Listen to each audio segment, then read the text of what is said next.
Live from the world's capital markets, here are the financial headlines, brought to you by Legion Academy.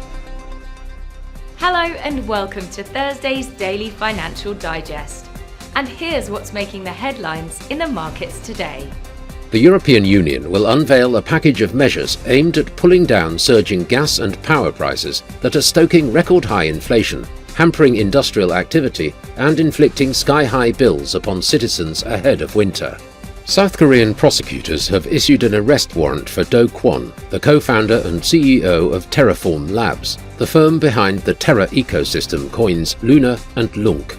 The yen jumped about 1% after media reports the Bank of Japan conducted a rate check in apparent preparation for currency intervention, while other majors tried to regain the ground they'd lost a day earlier on the surging dollar. The euro-dollar pair traded sideways in the last session. The MACD's positive signal contradicts our overall technical analysis.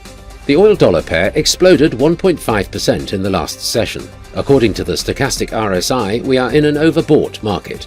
The gold dipped a slight 0.2% against the dollar in the last session. The stochastic RSI's negative signal is in line with the overall technical analysis.